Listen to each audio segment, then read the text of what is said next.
So guys ఇక్కడ just game దీంతో అయిపోలేదు. మళ్ళీ బిగ్ బాస్ అనౌన్స్మెంట్ చేశారు. నిఖిల్ నేయర్కి ఆల్రెడీ పవర్ ఉంది కెప్టెన్ కంటెండర్ లాగా. సో ఇక్కడ ఆల్రెడీ ఇద్దరు సెలెక్ట్ అయ్యారు కెప్టెన్సీలో.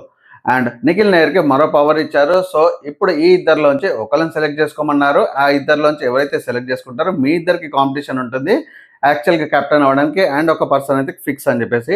సో ఇక్కడ నిఖిల్ నేయర్ బాగా ఆలోచించి గౌరవ్ని సెలెక్ట్ చేసుకున్నాడు.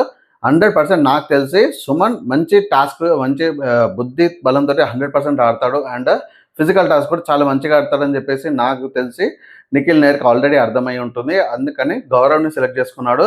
బట్ ఆయన సెలెక్ట్ చేసుకుంది కూడా తను నిలబెట్టుకోలేకపోయాడు. సో ఈ గేమ్లో కూడా గౌరవ్ గెలిచాడు. అండ్ అందరు కూడా గౌరవ్కి చాలామంది సపోర్ట్ చేశారు.